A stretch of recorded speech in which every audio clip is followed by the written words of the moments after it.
Las opiniones y comentarios vertidos en este programa no son responsabilidad de TV Azteca, sino de quien los emite.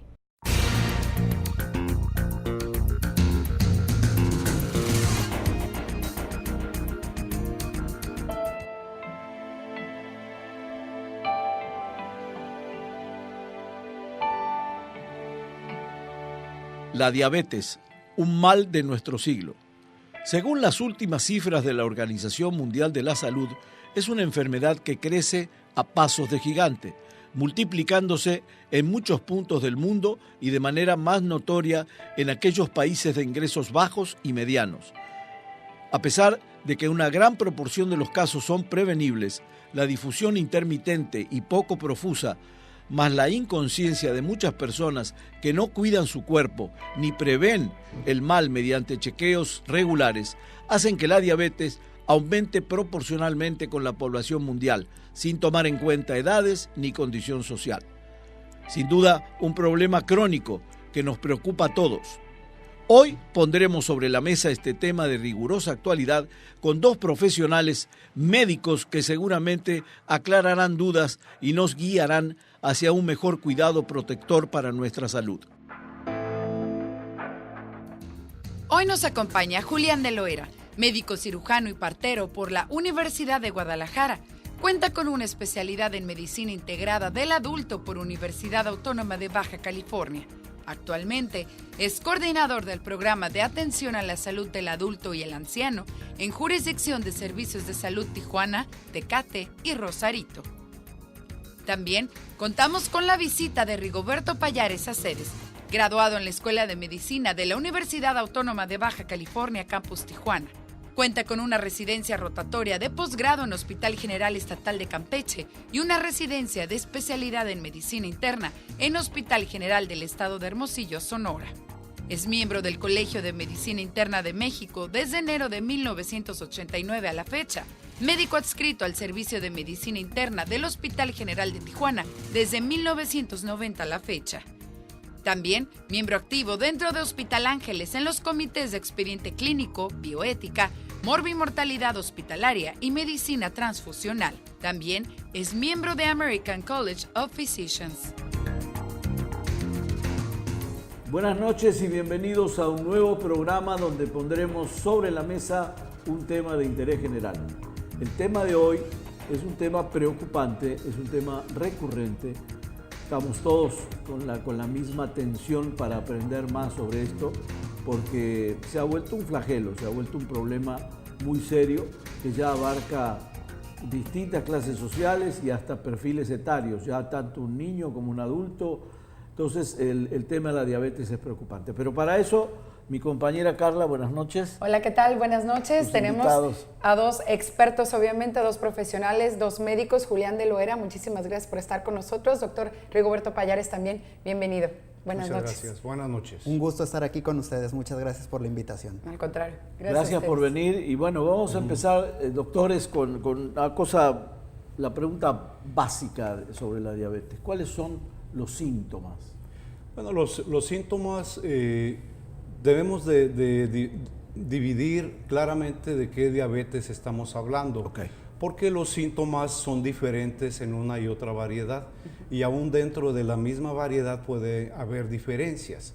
Por ejemplo, en la diabetes tipo 2, que es la que tendría aproximadamente el 90% de los diabéticos, los síntomas pueden ser lentos e insidiosos. Puede haber las famosas polis que le llamamos nosotros los médicos, poliuria, polidipsia, polifagia, que significa más apetito, más necesidad de beber líquidos y más frecuencia de ir al baño a orinar. Son los tres síntomas que podemos considerar como típicos y cardinales, pero puede haber otros, visión borrosa y fatiga como una de las cosas más generalizados. Ese es en el tipo 2. En el tipo 1, que es una forma de diabetes muy agresiva, la primera presentación puede ser una forma muy grave, en donde el paciente debuta como diabético en una situación de lo que la gente le llama coma diabético, que en realidad es una cetoacidosis diabética, en donde la vida de la persona está seriamente comprometida. Entonces hay que visualizar las dos cosas. Claro que en el ámbito de la diabetes puede haber otros síntomas, puede haber enfermedades cutáneas que sean la presentación de la enfermedad. Por ejemplo, algunas infecciones sencillas por hongos, que son también una de las cosas, de los puntos que nos deben de hacer buscar en ese paciente o en esa paciente, porque es hombre o mujer, algunas enfermedades por hongos muy comunes en el medio ambiente. ¿Hongos en los pies, en las manos? Claro, por supuesto, pero por ejemplo a nivel genital, tanto en el hombre como en la mujer. ¿Cómo es que cambia nuestra vida a partir de que estamos desarrollando diabetes o qué órganos internos se ven afectados? La diabetes es una enfermedad que se mete con todo.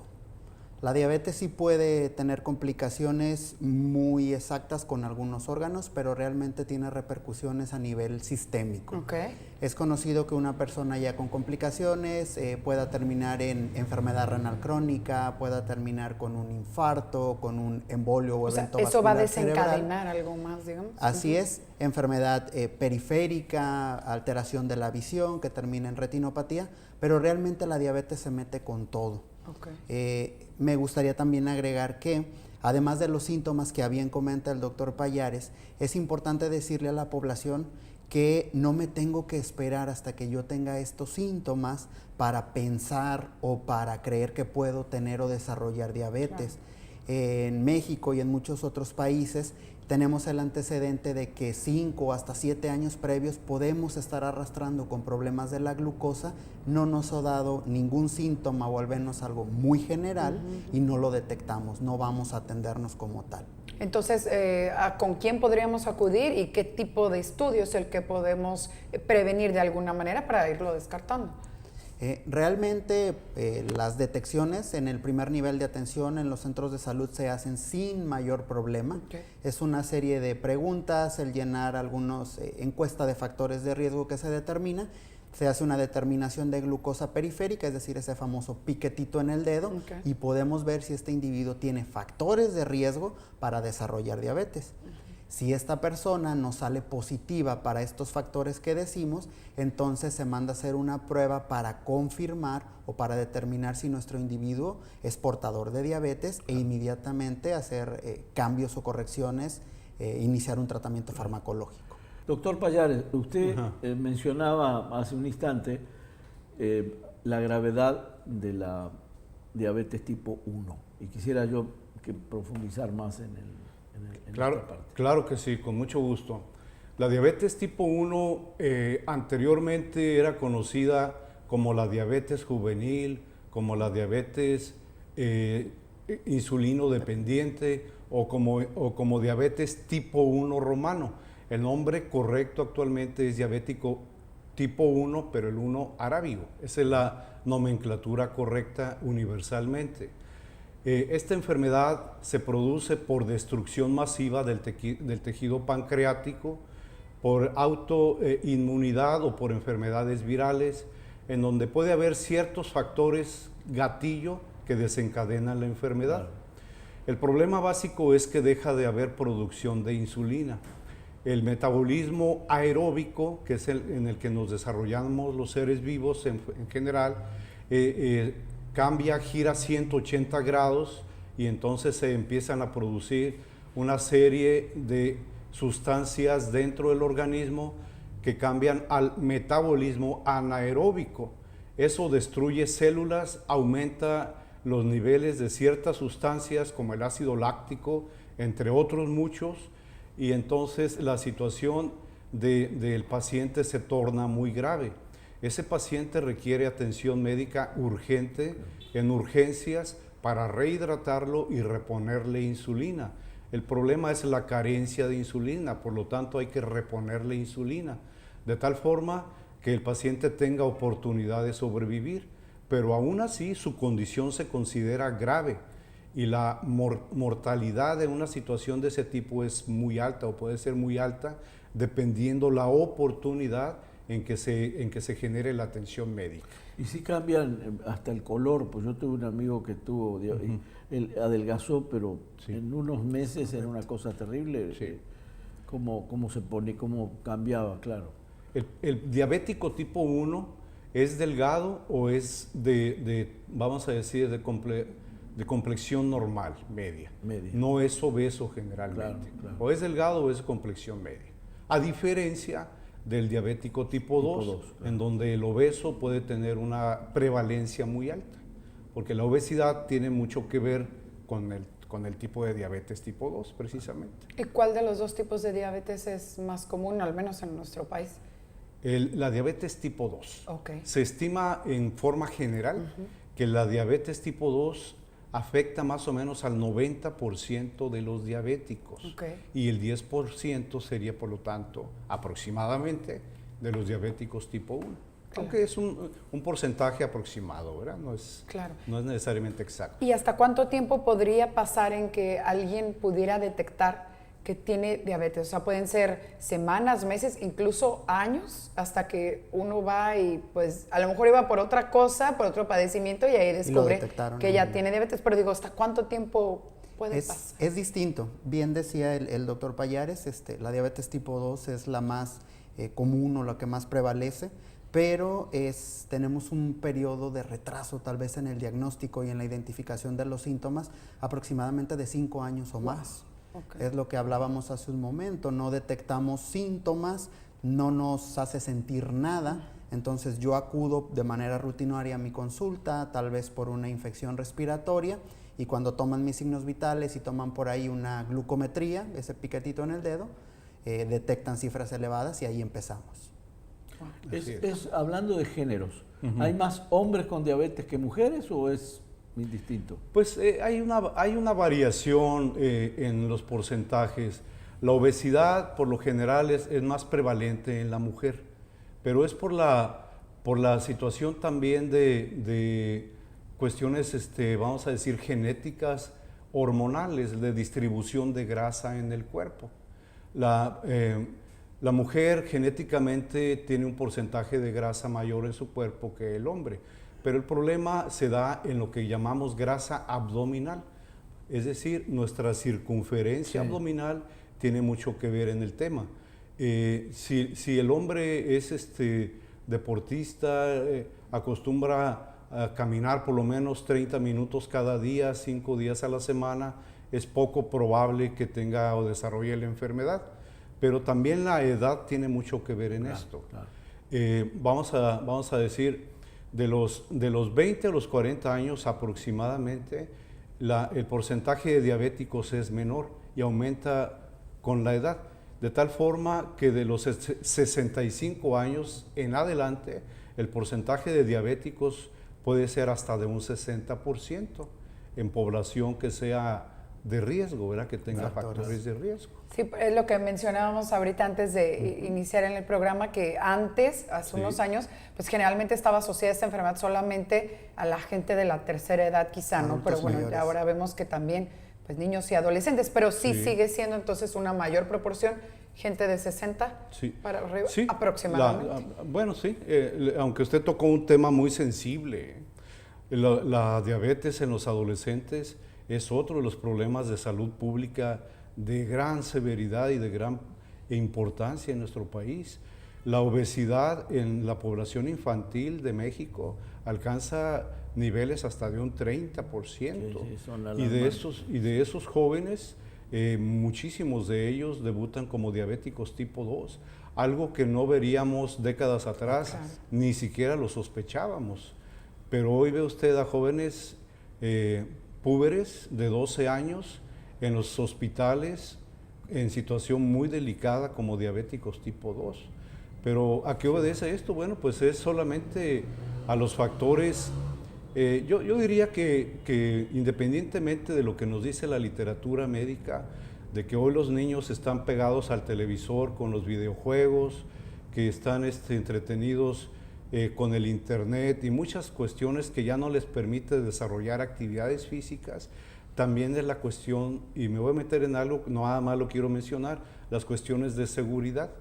porque en mi niñez, por mencionar mi ejemplo personal, nosotros jugábamos en la calle, fútbol, béisbol, lo que a usted se le ocurra. Todo el tiempo, claro. Y todo el tiempo, claro. Y por lo tanto la actividad física era muy diferente a lo que es en los jóvenes de hoy.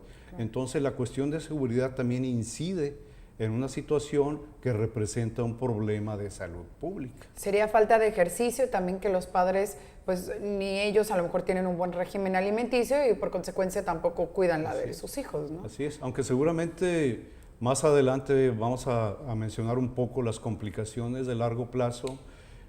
Hoy nos enfrentamos a una situación en donde los padres muy probablemente les va a tocar enterrar a sus hijos diabéticos por las complicaciones de largo plazo, de las que hablaremos cuando ustedes lo gusten más adelantito. No, si quiere, de una vez, doctor, para que no nos deje con la duda tampoco bien, al público. Claro. Bien, las enfermedades, las complicaciones, de largo plazo en la diabetes es relacionada con la afectación vascular, microvascular y macrovascular.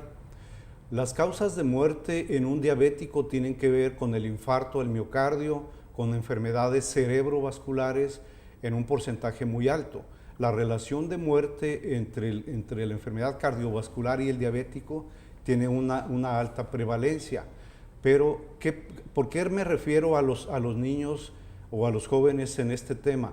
Bueno, porque ellos después de algunos años de ser diabéticos empezarán a presentar enfermedad renal crónica, claro, retinopatía, insuficiencia vascular periférica, en fin, una serie de situaciones que pueden llevarlo a compromisos de vida, en donde un joven que en lugar de tener 70, 80 años y estar en diálisis, a lo mejor, perdón por la especulación, va a tener 30 o 40 años, claro. Y va a estar en una situación en donde debería estar una persona con el doble de esa edad. De ahí pues la importancia y la severidad en este tema de los jóvenes diabéticos tipo 2. A ver si le entendí bien, entonces, doctor, ¿es más riesgoso que un niño desde temprana edad, un joven presente diabetes, a que sea alguien de la tercera edad? Así es. Ok, porque pues tiene, digamos, una mala calidad de vida, sí, por muchos años. Por los años que ese joven va a ser diabético. Ok.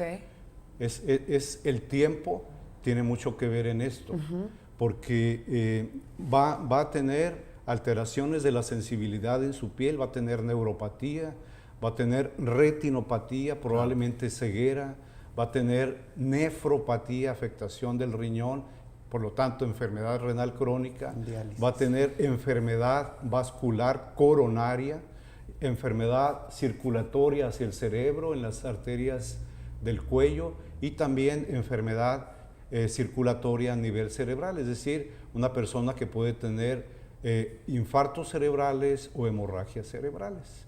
Por lo tanto, la potencialidad de enfermedades a lo largo de la vida de ese joven va a ser mucho más temprano que si hubiera debutado como diabético después de los 40 o de los 50. Y aún más, mientras más tardía en la vida sea la aparición de la diabetes tipo 2, tiene un comportamiento más benigno, más tranquilo, más suave. También le puede pasar a cualquiera de los dos. Precisamente decía el doctor, la evolución es lo que nos va a dar precisamente la pauta para ello. Es muy común que el adulto mayor que tiene muy larga evolución, pero sobre todo descontrol metabólico, es decir, no me tomo el medicamento, no cuido mis hábitos alimenticios, no hago ejercicio o actividad física, entonces voy haciendo puntos para tener estos probables complicaciones que comentábamos, y uno de ellos precisamente son estas lesiones que aparecen como pequeñas heridas, como pequeñas ampollas, y este descontrol o esta persistencia de la glucosa alta en el organismo hace que esta lesión crezca, se infecte, tenga pus, todas estas cosas que conocemos, o como la gente dice, las llagas, y se vuelve un problema que puede terminar en amputación de un miembro pélvico, de la pierna, del pie. Yo tenía una pregunta que me la han contestado ya sobradamente, que era ¿por qué aumentan los casos de diabetes en el mundo y ahora se incluyen niños? Pero ya la contestó, porque debe ser multifactorial, me imagino, no solamente alimentación, sino sedentarismo, problemas de seguridad, porque no quiero que el niño salga a la calle. Exacto. Antes, cuando nosotros éramos niños, el peligro de salir a la calle era por un accidente, nada más. Claro. Ahora es por un montón de razones. Entonces, yo creo que eso, para mí, coincido plenamente con usted, y sin exagerar la nota, yo creo que tiene mucho que ver el tipo de seguridad o inseguridad que nos rodea y que los niños se la pasan en la casa todo el tiempo, ¿no? También tienen que ver los aparatos móviles, porque ni siquiera el niño se tiene que sentar en una computadora o frente a un televisor. No, ya con un iPad o un telefonito se va donde quiera, no tiene necesidad de estar frente a un televisor o frente a una computadora. Ya la computadora ya es de este tamaño, entonces ya los jueguitos y eso se vuelve una rutina impresionante, y uno lo ve en la familia, ¿no? Los nietos de 11 años, 12 años, que uno lo ve, afortunadamente no es el caso de mi familia, pero de que haya niños obesos, pero ve la cantidad de niños, y usted lo señalaba, México tiene un lugar, iba a decir privilegiado, pero no para nada. Vergonzoso. Es un lugar vergonzoso. Esos primeros lugares no nos gustan en este caso. Es un primer lugar mundial muy vergonzoso. Es terrible. Y eso se debe al tipo de alimentación y a todo lo que estamos platicando ahora, ¿no? Así es. Claro, pero no deberíamos excusar a los padres en ese sentido. Creo que ellos entonces tienen que buscar más opciones, como de clases extracurriculares, de sí enfocarse a llevar a los niños al parque, obviamente con cuidado, ¿no? Pero sí no es lo mismo como lo que hablábamos igual antes de entrar al aire, ¿no? Que nosotros, a lo mejor nuestros papás nos dejaban salir y jugar y hasta 4 horas estábamos afuera y regresábamos sin ningún problema, ¿no? Es cuestión, yo creo que también de establecer medidas y límites en el hogar. Es muy cierto que ahora trabaja papá y mamá, y tal vez antes mamá no trabajaba tanto o trabajaba poco, y ahora quizá están a la par, ¿no? Entonces el niño está en la escuela y después sale y tal vez me lo cuide alguien o tengo una persona que lo cuide en casa, pero todo el tiempo está ahí con estas niñeras y potencialmente niños que creamos con inactividad. Yo lo recuerdo, y tal vez a todos los que estamos aquí sentados nos tocó cuando fuimos nosotros a la escuela. Era muy raro nuestro compañerito o compañerita que tenía sobrepeso o obesidad. Era uno o dos en el salón, y ahora es completamente inverso, ¿no? Este gran problema de que ahora el niño que está en su peso ideal es el que es raro, y todos los demás ya tienen sobrepeso o obesidad. Entonces, desde ahí vamos creando precisamente los medios necesarios para desarrollar de una manera pronta esta enfermedad, que siempre yo lo he dicho, nos cobra una factura cara, llámese por vida moderna, por una mejor vida, pero también asociada a las complicaciones a muy temprano plazo que nos puedan llegar. Un tema cultural también, ¿no? De que el niño gordito es sano y a lo mejor el que es flaquito no lo es, ¿no? Sí, yo tengo mis diferencias, y yo creo que eso ya hace muchos años que dejó de ser, de que una persona considere que porque el niño está gordito está sano. Está sano. No sé, me parece que eso ya cambió, quiero pensar. Pues no sé, yo todavía de repente escucho que a niños delgaditos les digan, le hace falta comer, mijito. Claro, la perspectiva es diferente. Inclusive en los adultos ya el que tiene sobrepeso, su autoestima ya es diferente. Claro. Ya no es, estoy gordito, me veo muy gordito en el espejo, qué bien estoy. Para nada. Eso ha cambiado ya bastante. Afortunadamente. Sufrimos cuando subimos de peso y no podemos bajar. Es cierto, antes no le prestaba la atención debida, ¿no?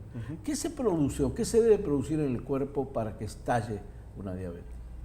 Pues las condiciones que hacen que la enfermedad se produzca, pues es la cronicidad, un tiempo largo, en donde la persona va desarrollando ciertas condiciones. Vamos a mencionar esto. La glucosa o azúcar es la fuente de energía del organismo humano. Entonces, cuando tomamos alimentos y los alimentos se digieren y se metabolizan, se llegan a la forma de glucosa. La glucosa es lo que nos permite desarrollar toda nuestra vida cotidianamente. Nuestro cuerpo almacena glucosa en 2 órganos principalmente, en el hígado y en el músculo estriado. El músculo estriado es el que tenemos lo que nos permite movernos, vamos. Entonces, por eso el cuerpo humano tiene las posibilidades de tomar alimentos en horarios diferentes. Cuando tenemos un ayuno prolongado, el organismo toma esas fuentes de energía almacenadas y seguimos funcionando. Particularmente si ese ayuno es de 12 horas o más. Entonces la fuente primaria es el azúcar almacenada que se llama glucógeno. Entonces tomamos esa fuente, seguimos funcionando, pero si nuestro ayuno se prolonga más tiempo, tendría que tomarse como fuente el músculo y luego el tejido graso, claro, en ese orden. De tal forma pues que cuando nosotros le damos una oferta muy grande de azúcar a nuestro cuerpo en la alimentación, estamos provocando que el páncreas produzca insulina. La insulina es para poder llevar esa glucosa dentro de las células del organismo.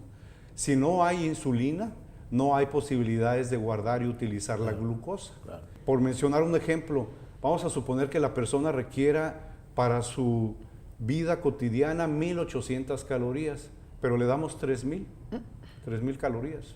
¿Qué hacen esas 1.200 que sobran? ¿Dónde van a parar? Bueno, entonces lo que hace es que el páncreas hace una curva ascendente en la producción de insulina. Y va hacia arriba primero, tenemos hiperinsulinismo, al mismo tiempo que la glucosa va subiendo en nuestras mediciones de la sangre. Pero de repente esa curva empieza a separarse. La glucosa sigue subiendo y la producción de insulina empieza a declinar. Entonces es cuando la enfermedad diabética ya está presente, ya está detectable, como decía mi colega. Entonces, cuando detectamos eso oportunamente y podemos hacer las correcciones apropiadas en alimentación, ejercicio y, yo quisiera resumirlo de esta forma, estilo de vida, podemos revertir la enfermedad como tal antes de que llegue las condiciones estrictas del diagnóstico, porque hay criterios diagnósticos. Hay puntos que le podemos llamar de riesgo, otros puntos en donde de aquí para acá, por ejemplo, de 100 miligramos a 125 miligramos, podemos considerarlo como algunas personas le llaman prediabetes, otros preferimos llamarle intolerancia a la glucosa. Pero de 126 miligramos en adelante, nuestro punto de quiebre es ese, 126 miligramos. Si yo le tomo 2 determinaciones de azúcar venosa a un paciente en fechas diferentes al azar, y esas 2 ocasiones la cifra está arriba de 126, ya tengo el criterio para decir que esa persona es diabética. Ya le puedo decir a esa persona, usted es diabético.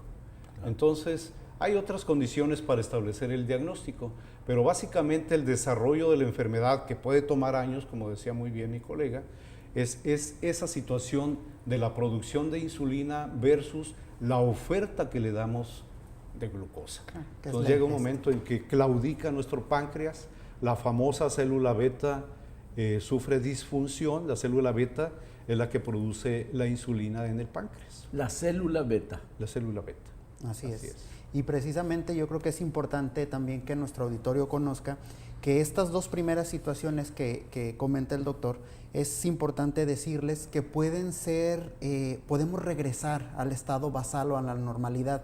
Si yo me aplico con estas cosas que pueden ser tan fácil de decir, pero tan difícil de llevar a cabo, como es corrección de mis hábitos alimenticios y moverme más, hacer ejercicio, puedo llevar esta intolerancia o esta prediabetes a niveles quizá normales.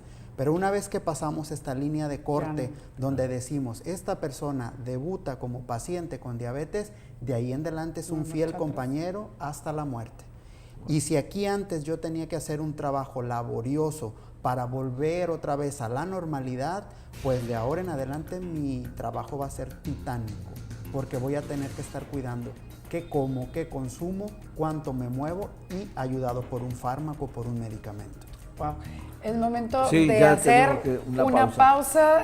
Seguimos teniendo muchas preguntas, seguramente usted también en casa, así que lo invitamos a que se quede con nosotros aquí sobre la mesa. Seguimos abordando este tema de la diabetes.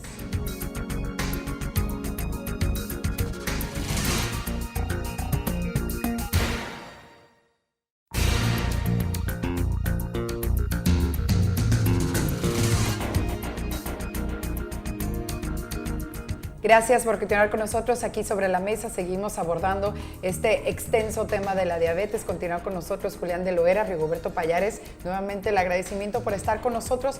Ahorita hablábamos pues de muchas cosas, ¿no? ¿Cuáles son los factores que lo puede predeterminar? Las edades, sexo incluso.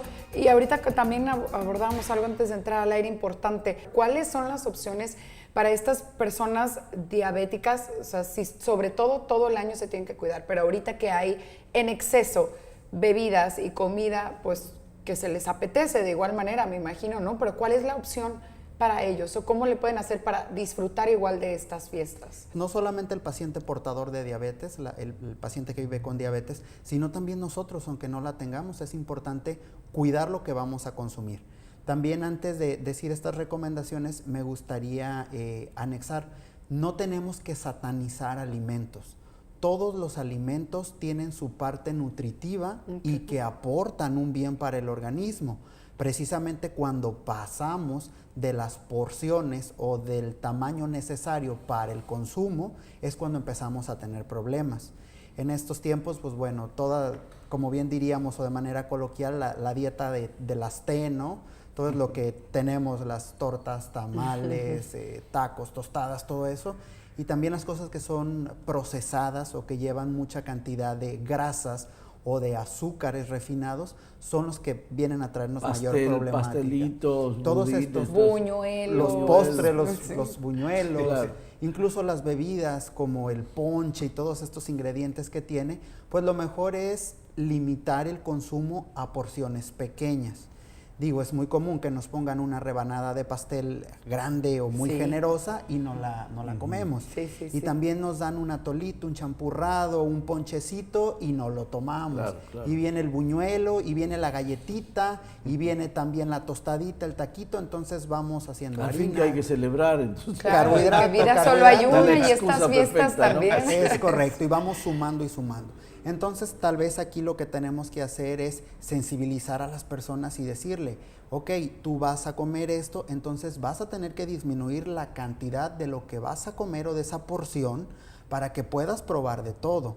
Y si tú decidiste que te ibas a comer completa esta ración o esta porción de esa harina, de ese postre tan rico y delicioso. Entonces ahí ya no comes de todo. Exactamente, entonces tendré que sacrificar algunas otras, ¿sí? Entonces es importante. Un ejemplo nada más. ¿Qué persona estamos acostumbrados a decir, bueno, me trajeron o me regalaron un tamal o yo lo compré, me voy a comer nada más la cuarta parte que me corresponde o la tercera parte? No, pues claro que no. Claro. Me como uno y quizá me quede espacio para otro. Entonces, sí, a lo mejor ya se compró 2, 3 también. Exactamente, entonces perfectamente estas porciones es lo que tenemos que cuidar y no satanizar los alimentos, porque luego también pasa con los antojitos mexicanos. Dices que México tiene una gastronomía tremenda, muy buena, muy rica. Es cierto, la tenemos, pero no por eso es tan mala. Tenemos que cuidar esas porciones y lo que nos llevamos a la boca. Precisamente en el control o la claudicación del paciente es lo que a ustedes como doctores les debe dar más trabajo. Es decir, la gente que estrictamente tenga que atarse a una dieta, sin satanizar alimentos, pero sí creo que debe ser difícil. La gente no le gusta hacer dieta, aunque está la salud de por medio. Yo creo que con eso, o ¿cuál es la experiencia de ambos en ese sentido, doctor? En realidad toca usted un punto que es muy sensible en la cultura de nuestra gente.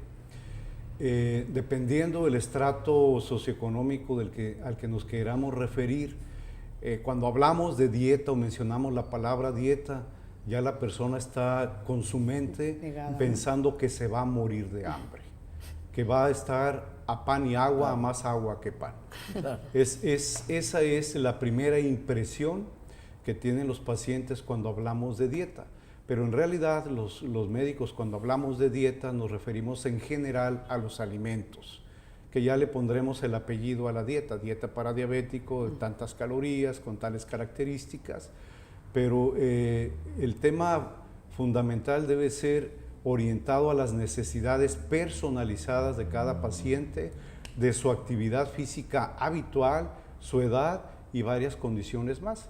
Es muy común, muy común en nuestra cultura que las personas piensen que si es natural no hay problema, pueden comer todo lo que quieran, pero no es así. Hay personas que se comen 3, 4 porciones de fruta en la mañana, otras tantas al mediodía y remata con otras tantas en la noche. Entonces la fruta, si bien es un alimento natural, tiene fructuosa, que es azúcar. Claro. Entonces, si sumamos todas las calorías que lleva su organismo a través de la fruta fresca, nos damos cuenta que es escandalosamente exagerada la cantidad de azúcar. Y el paciente nos dice, no, es que sí camino todos los días. ¿Cómo? No, es y que como sí, fruta. Claro. Exactamente, es que me alimento muy bien, etcétera. Me tomo los medicamentos, pero su glucosa sigue saliendo en 250 miligramos, por mencionar un número. Entonces tenemos que revisar con ese paciente, así como en primaria o en preprimaria. A ver, vamos a revisar. Todos los pasos. Exactamente. ¿Qué desayunó esta mañana? ¿Cuántos alimentos? ¿Qué porciones? Etcétera, etcétera. Y de esa manera podemos darnos cuenta en dónde está la falla. Yo recuerdo el caso de una señora muy, muy simpática, la señora que me decía, doctor, créame, me estoy esforzando mucho. La dieta me cuesta mucho trabajo. Y su glucosa permanecía alta, alta. Entonces, en ese repaso de los alimentos, nos faltaba revisar las bebidas. A ver, vamos a ver sus bebidas. ¿Qué cantidad de agua está usted tomando? Bueno, pues es que me tomo nada más de los refrescos de cola que me tomaba antes. Ahora ya nada más me tomo una de 2 litros en el día. ¿En el día? En el día. Wow, no. Dios mío. Entonces, estamos hablando aproximadamente de 800 calorías solo en esa botella, más o menos. Entonces, pues ese era el punto que nos hacía falta controlar. Entonces, hay otros tipos de bebidas como jugos, en teoría de frutas, que vienen en cartoncitos de diferentes marcas y denominaciones, que tienen más azúcar que ese refresco de cola del que les hablo. Entonces, las personas piensan que porque es jugo, o teóricamente jugo, lo voy a entrecomillar, es natural y lo pueden tomar porque ahí dice de fruta. Pero es mentira eso. Es y mentira. no debería haber excusa alguna porque ahora la información en los productos está súper detallada. Sí. Es nada más ver pues, si tiene menos azúcar que un refresco de cola, digo. Sí, exacto. O tiene más. Exacto. O sea, ahora no hay la cuestión de que te vendan un jugo y no sepas lo que estás tomando. Exacto. Ahora la información está a pie de producto, ¿no? Exactamente. Ahora no hay excusa. Claro, sí, ahorita que mencionaba esto de la dieta que es difícil, ¿qué porcentaje más o menos de sus pacientes son los que pues sí tratan de apegarse un poquito más a las indicaciones? O sea, ¿sí es la mitad o el 60, el 40, más o menos podemos hablar de un porcentaje? Sí, yo creo que en lo que concierne a nosotros en el sector salud, nosotros tenemos aproximadamente un control o un índice de control que apenas si le va pegando al 30% de la diabetes, entonces de los pacientes que portan diabetes. Entonces realmente estamos con algo muy, muy pobre. Claro.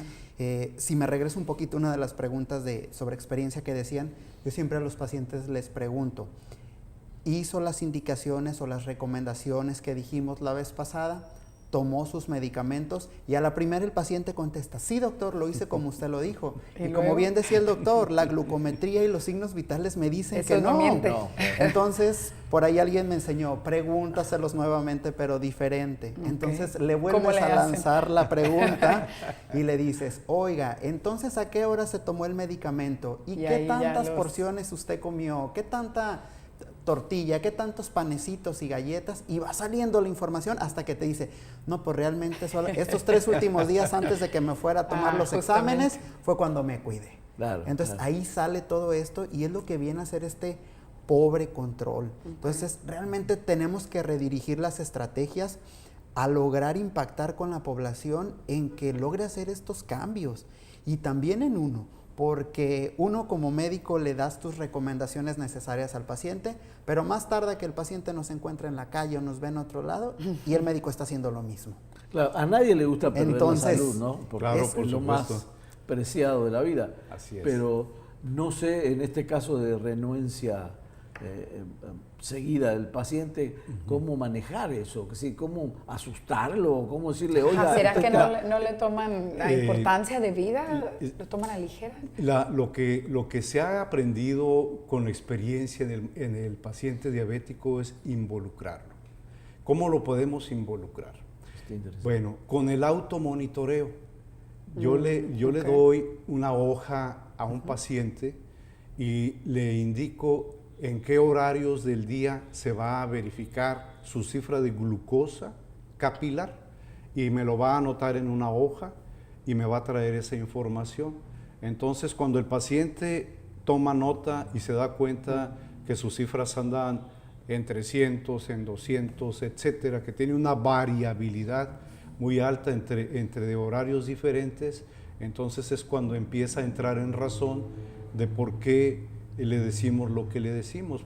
Sobre todo si le explicamos que mientras más tiempo esté él fuera de control, mayor posibilidad de complicaciones diversas de su salud. Digamos, le cae el 20 a la hora de estar haciendo esto. Entonces, cuando el paciente aprende a monitorearse, con el tiempo él ya llega con usted a la consulta y le dice, mire, este día que me salió un poquito alta, pero le voy a decir la verdad. Me fui de cena con mi esposa y por eso, etcétera. Entonces ellos aprenden a tener más responsabilidad y a tener un comportamiento, por lo tanto, más adecuado. Si sus cifras amanecen, vamos a decir, alrededor de 100 miligramos y a lo largo de las comidas hubo alguna elevación, ellos ya saben por qué. Entonces, el tipo de medicamento, el tipo de tratamiento que le estamos dando, podemos ajustarlo cuando es necesario, dependiendo el horario en donde vemos esas variaciones, y nos cuesta un poco menos de trabajo si participa el paciente, si aprende. Pero aunque muchas veces nos dicen, ay, mis deditos ya me duelen, ya no tengo dedos, ¿no? Pero es importante que se involucre, es importante. Aparte, otra pregunta que surgió ahorita de lo que comentaba, ¿cuántas veces se tienen que estar midiendo o es variable también? Depende. Si es un paciente que estoy viendo de nuevo, yo le voy a pedir que se monitoree alrededor de 6 veces al día. Alrededor de 6 veces. Que sería en ayuno, 2 horas después del desayuno, antes de la comida, 2 horas después de la comida, antes de la cena, después de la cena y quizá en la madrugada. Quizá en la madrugada, porque en la madrugada pueden suceder eventos de baja o de elevación de la glucosa dependiendo del tipo de tratamiento que le estamos dando. Entonces, ¿Y un paciente más controlado, 2, 1? Sí, puede ser 2 veces ya un paciente que ya le damos un seguimiento más controlado, claro que sí. Cuando hablamos de lo nocivo del azúcar, ¿estamos hablando del azúcar de caña? ¿Estamos hablando del azúcar extraída del maíz? ¿O de todos los azúcares son malos? Todos los azúcares debemos de verlo como azúcares simples o azúcares complejos. El azúcar simple es la glucosa o la fructosa, por dar un ejemplo. Pero, por ejemplo, hay alimentos que tienen un contenido muy alto de almidones. Ejemplo, el maíz, ejemplo, lo que la gente le llama harinas, las pastas. Entonces, los que son complejos, al entrar a la digestión, se van a descomponer y a llegar a la forma más simple. La forma más simple, que es la glucosa, es la que va a entrar a las células del organismo. Pero si llegan en forma compleja o simple, es igual de dañina cuando estamos hablando de cantidades que rebasan los requerimientos de ese organismo. Cualquier azúcar. Cualquiera. Y cuando hablamos de porciones, si son grasas o si son proteínas, el metabolismo finalmente va a llegar al mismo punto. O sea, ¿por qué tantas variaciones de azúcar que hay que dicen azúcar negra, azúcar... es mercadotecnia. Es mercadotecnia. Porque todas se cae a lo mismo. El azúcar que le llaman morena, que muchas personas piensan que es más sana, es el azúcar refinada mezclada con melcocha y vuelta a refinar. Entonces es un producto peor que el original. Tiene más proceso, claro. Sí, claro. Así es. Una pregunta es, ¿el factor hereditario qué tanto peso tiene en la diabetes? Adelante, Perdón. Loera. El factor hereditario es uno de los componentes precisamente, además de lo que hablábamos de desarrollar los factores de riesgo. Y siempre las personas pretenden o pretendemos decir es que como papá, mamá, mis tíos eran portadores de diabetes, entonces pues yo pues por eso automáticamente soy diabético. Claro. La literatura puede hablar de ciertos porcentajes, que si mi papá fue persona con diabetes y mi mamá, quizás es un volado en el cual yo lo aviento y tengo el 50% o el 40 y tantos por ciento de probabilidad de portar diabetes. Pero realmente no, porque ese 50 o ese más de 50% va a depender directamente de este estilo de vida que hablábamos. Es decir, si yo cuido mi alimentación, si yo hago ejercicio y si yo gasto todas estas calorías que estoy ingiriendo. Yo siempre les digo, es regla, si yo consumo muchas calorías, si yo me excedí en los alimentos, pues tengo que hacer más actividad para tratar de estar a la par con ello. Claro. Y sin embargo es muy distinto. Pudiera ser que nosotros 4 que estemos aquí pudiéramos portar la enfermedad y comer exactamente lo mismo, pero es distinto cómo lo va a manifestar el organismo en cada uno de nosotros. Tal vez, un ejemplo, a uno le eleve la glucosa a 200, 250 y otro se dispara a 300 o a 400. Entonces, realmente el tratamiento de la diabetes está hecho a mano, es un traje sastre, tiene que estar ajustado a lo que cada paciente necesita. Claro. Pero eso sí, el común denominador y la base de eso lo dicen todas las guías aquí en México y en el mundo, es la alimentación y el ejercicio o la actividad física, precisamente. Doctor, es correcto, perdón. Yo quisiera nada más agregar un punto que es indispensable mencionar. El tratamiento del paciente diabético es todo un equipo de trabajo, es multidisciplinario e interdisciplinario. Es decir, todos deben de coincidir en cierta parte del tratamiento. Debemos de tener un médico que es el médico de cabecera, quien va a llevar la batuta de todo este asunto, una nutrióloga, un preparador físico que le enseñe a hacer ejercicio si no lo sabe, un nefrólogo que debe hacerle una evaluación nefrológica al menos una vez al año, al igual que un oftalmólogo y quizá un dermatólogo.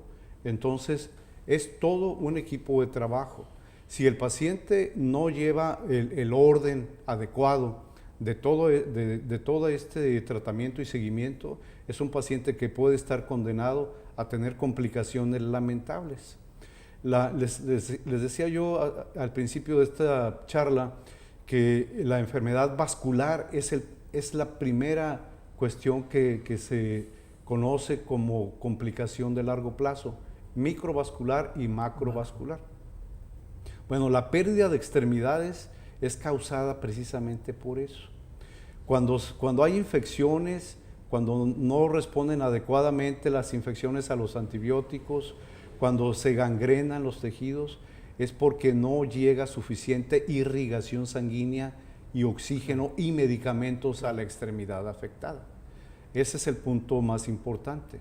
La afectación de nuestra retina para el paciente diabético es por problema vascular, como lo es también en el riñón, como lo es en el corazón.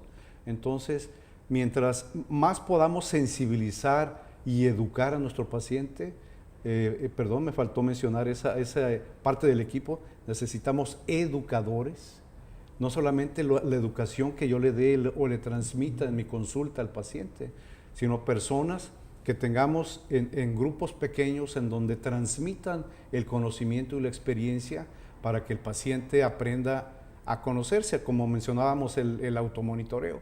Mientras más se conoce el paciente, mejores oportunidades tiene de sobrevida, de mejor calidad de vida, de menos complicaciones. Entonces sí es bien importante eso. Hoy en día, como nunca en la historia de la humanidad, tenemos un abanico muy grande de oportunidades farmacológicas, pero que se pueden perder en su utilidad si el paciente no hace su parte. Claro, precisamente sobre eso, además de este tratamiento integral, ¿es caro el medicamento, podría decirse? Realmente, yo me atrevo a decir que no. Digamos que ahí pudieran tener una excusa a lo mejor, que no tienen los recursos. Más del 70% del éxito en el tratamiento de la glucosa del paciente portador de diabetes depende precisamente de estos estilos de vida que hablamos. El otro porcentaje tal vez va directamente relacionado con el fármaco que nosotros indicamos o con el tipo de fármaco, porque existen, como bien dice el doctor, un abanico, un arsenal tremendo ya de fármacos que podemos usar para la diabetes.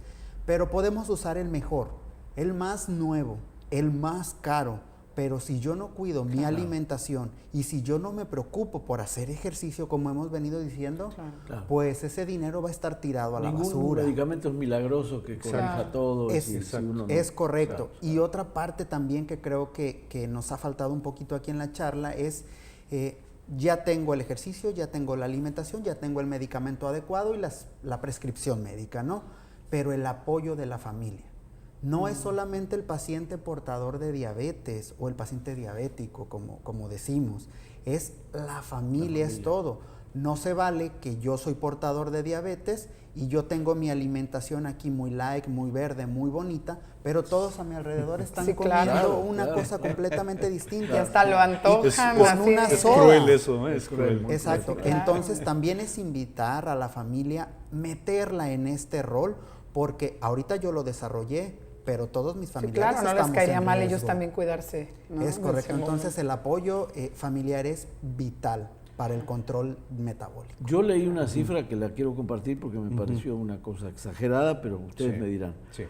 Hoy en el mundo más de 400 millones de personas con diabetes y prevén que en el 2030, dentro de un ratito, puede ser el doble. Sí. ¿Es alarmista o es real? Es real. Wow. Es real. Para el año 2008 se conocían en el planeta 108 millones de diabéticos. Para el año 2014 eran 422 millones. Claro. Para el 2030 seguramente se habrá duplicado esa cifra. Entonces sí es una situación que sí es para alarmar a los gobiernos, porque son días que el trabajador no se presenta, la cadena productiva se rompe, los costos en medicamentos, en alimentos, etcétera. O sea, tiene una repercusión de todos los sentidos, no solamente familiar o médico familiar, sino en la cadena productiva que afecta necesariamente a las familias y a los estados, ¿verdad? Es un problema. Nos quedan unos pocos minutos, pero quiero tratar de aprovecharlos para que me digan, las personas preguntan cuál es la especialidad, qué doctor es especialista para tratar la diabetes, que parece muy conocido para ustedes, pero para mucha gente no. En realidad, si me permite el doctor Loera, el médico de primer contacto, el médico general y el médico familiar, que son los que representan el 80%, 85% de la pirámide de atención médica, debe estar capacitado para atender a los diabéticos como primer contacto.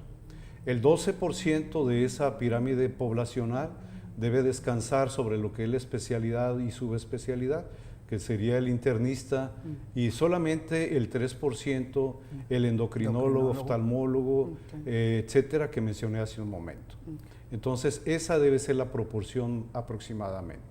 Pero el médico general debe tener... Es el principal, el que va a derivar. Exacto. Claro. Coincido completamente con el doctor Pallares, que el médico de primer contacto, nuestras unidades de primer nivel, son donde tienen que llevar la batuta en el tratamiento del paciente con diabetes, y el paciente que se puede presentar complicaciones, que está descontrolado metabólicamente, entonces es el paciente o la persona que tenemos que referir a nuestros hospitales, o si lo quieren la consulta privada, para que vea a los especialistas o al subespecialista y lleve un mejor control. Finalmente, esto es un beneficio para todos, es para el paciente, para las personas que trabajamos en la institución o en la vida privada, porque todos estos pequeños porcentajes de pacientes, este 2, este 3%, son los que consumen más presupuesto en salud que todo este base que decíamos, que acuden al primer nivel de atención. Para las empresas, doctor, porque el costo es elevadísimo. El ausentismo. El ausentismo, correcto. Claro, así es. Provocado. Bueno, compañera, creo que aprendimos muchísimo. La verdad es que sí, les agradecemos muchísimo que nos hayan explicado a detalle, que quizá mucha gente también del otro lado del televisor, en su familia, a lo mejor ya va a ser un poquito más consciente con sus familiares, con sus compañeros de trabajo. Incluso les agradecemos su tiempo y queremos darle un presente por haber estado con nosotros y compartirnos sus conocimientos. Muchísimas no todos gracias. Diabetes, doctor. No, también hay lectura. Y claro, la cultura. También muchísimas gracias. Y yo creo que ni por asomo se agotó el tema. Acá hay tema para mucho tiempo más, así que dejamos la puerta abierta para que con mucho cualquier gusto. momento nos visiten. Claro que sí. Les agradezco mucho, compañera. Muchas gracias a ti. Gracias, José. Muchísimas gracias nuevamente y gracias a usted también en su hogar, en donde quiera que nos esté viendo. Gracias por su atención. Buenas noches y nos vemos la siguiente semana aquí sobre la mesa.